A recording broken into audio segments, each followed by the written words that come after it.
The world was ruled by men of short stature. Napoleon, Julius Caesar, the greatest men came from limbs averagely sized. Gandhi, Bruce Lee.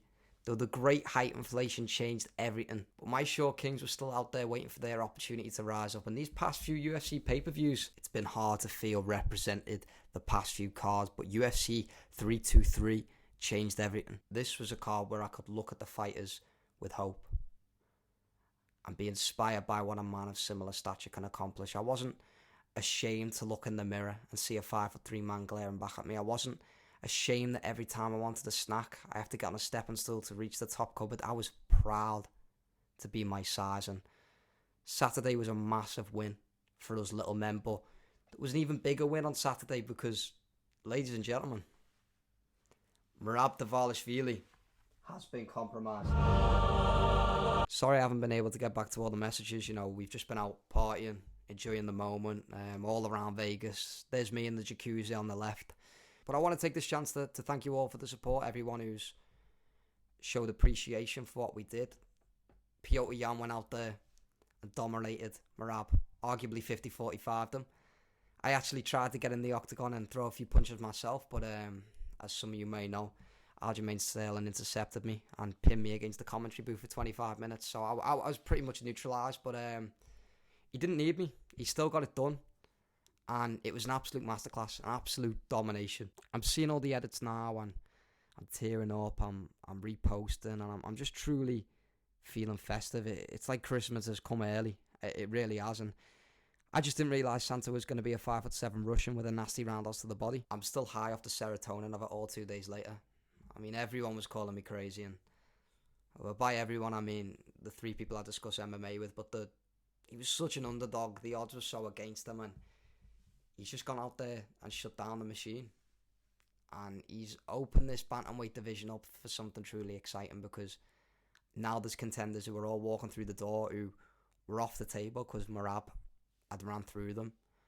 He really had a leash on this division, and I think Petr Yan's just completely let the flood in. So there is really only one fight that makes sense though, and I think we're all in agreement on it, to be honest. I don't think there's really any debate.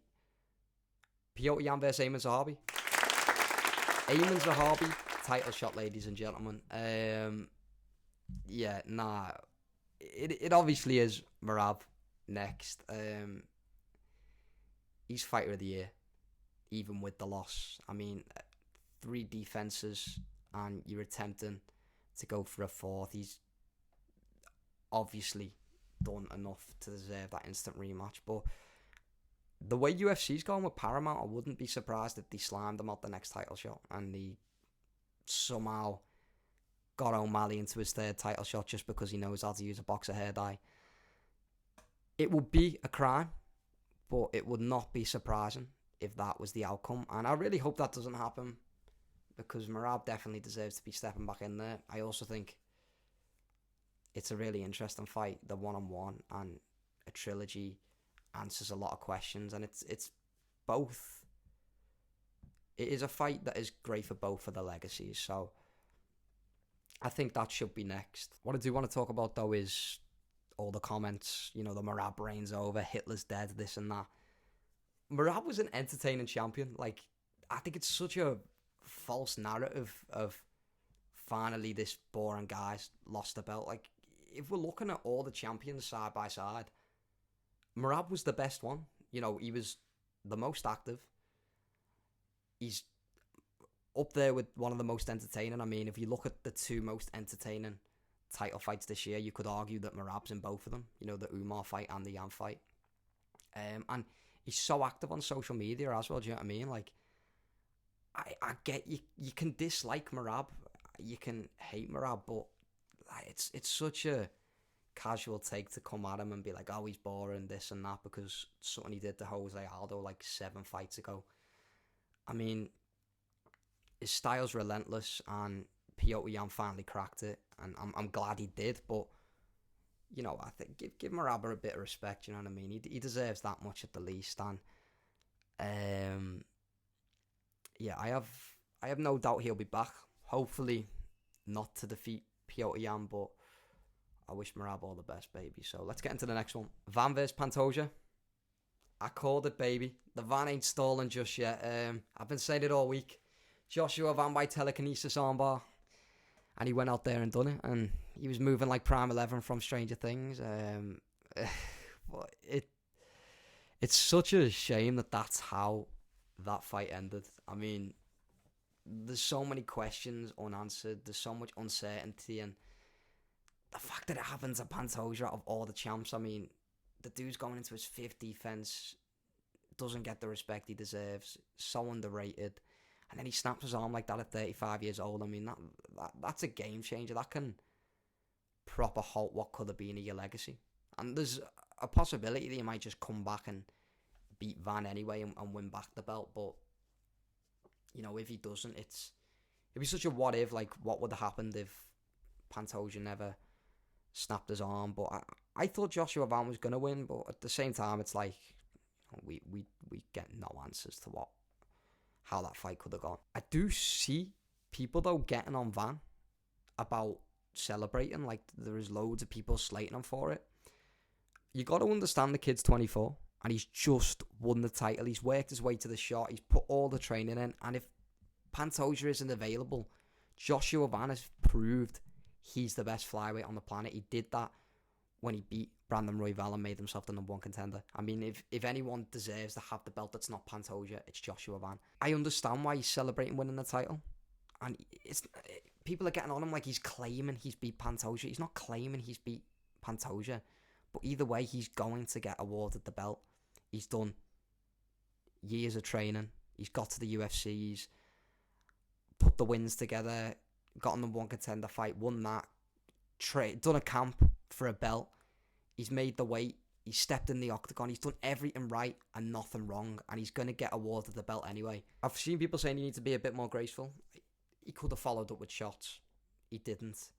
He said after that's not how he wanted the fight to go. He wants to run it back, this and that. But you can't get on him about celebrating a win. You know, he was getting awarded the belt either way. I really don't see the issue with the whole thing. I think people really need to get off Van's back about it. But the injury was awful. And speaking of the injury, why did they decide to show 12 different angles of Pantoja's arm snapping in half? I mean, they practically live leaked us on national television, but then they'll blare out the swear words in when Pantoja walks out to many men. Like, where's the consistency? Do you know what I mean? I can't even listen to a post-fight interview without swearing, getting blared out.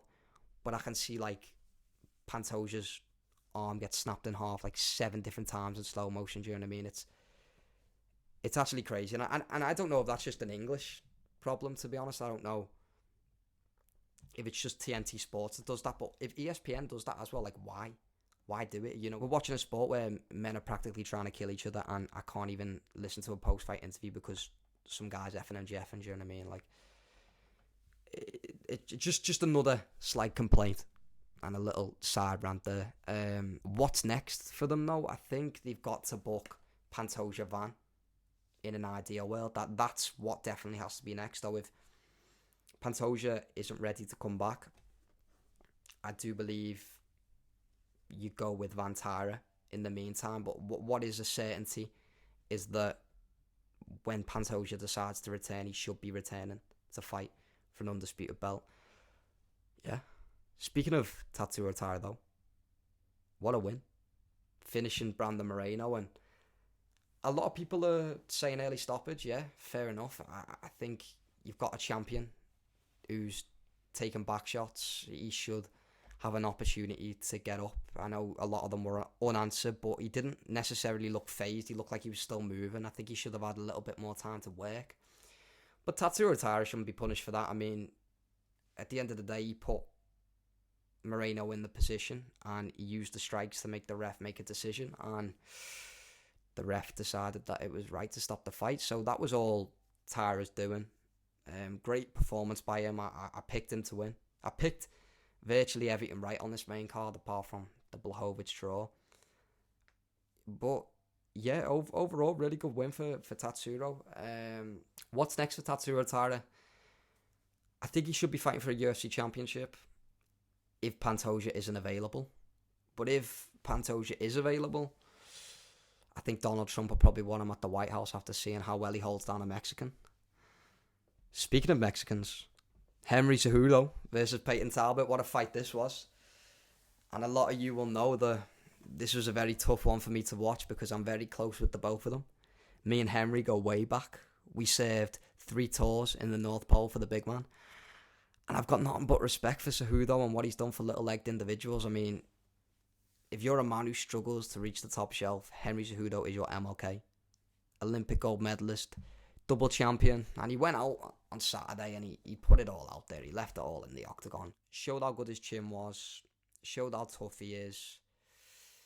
But also showed why it's probably best to retire and leave it behind. And Peyton Talbot, as a fellow twink and founder of the Fighting Twinks, me and Peyton spent a lot of time together doing long, hard rounds, and we even sparred in the gym a little bit. But he looked really good. He took Cejudo down. He outstruck him on the feet.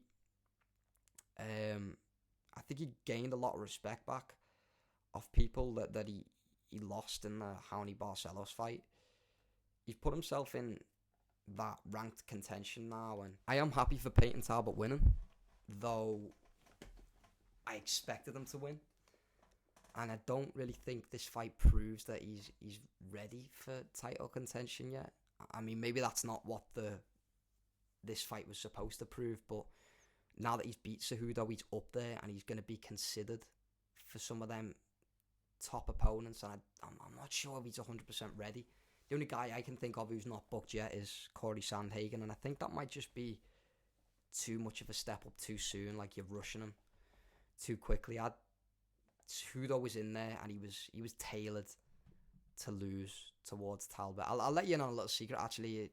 Me and Henry, when we served back in 21, he got a nasty paper cut wrapping a dollhouse, and he was never the same since, come back, 3-fight losing streak. This was one of the easier fights Talbot could have got to get ranked specifically that high. So I don't know, I'd like to see him possibly fight down and just showcase a bit more of his skills and not rush him straight into them really big matchups. But you never know, they might book the Sandhagen fight, and I don't think you'd be crazy to pick Talbot in that. I just think maybe that's too much too soon. In terms of Cejudo, I was waiting for Henry outside the T-Mobile Arena in a sleigh with the big man, and we rode off into the sunset, and we had a good time. So he's doing well. I'll make sure to check in on him and make sure everything's all right. But I think he's back with Usman now doing some podcasting. So congrats on a great career, buddy, and thank you for representing all of us Short Kings. Yeah, I appreciate it. And finally, Jan Blachowicz versus Bogdan Guskov ends in a draw. I picked Jan Blachowicz to win. I feel so bad for this guy. I can't even lie. What do you even call what Jan Blachowicz is riding? Like, it's not a win streak. It's not a loss streak. It's a to-be determined streak. I mean,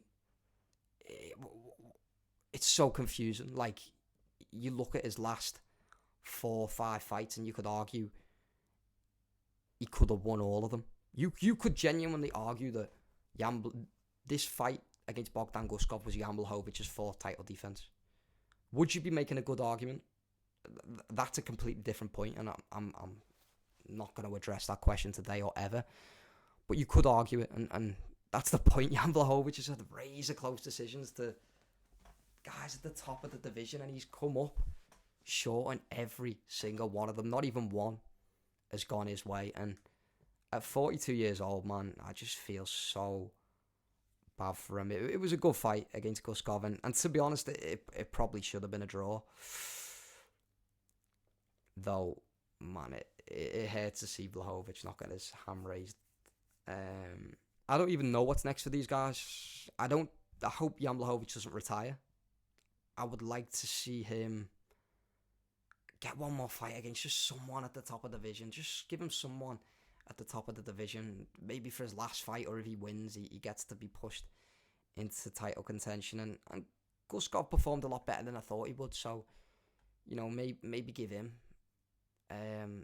someone else. They might run it back, 5-round main event of a fight night, but whatever happens of them, just take care of Jan Blachowicz for me. The craftiest vet of all crafty vets deserves a good send-off. So overall, fantastic card. The fun size card delivered, and I'm feeling represented. I really am. I am feeling represented, and I'm probably going to go away, work me 3-4 week shift, and you guys will see me in the new year. Yeah, see you later.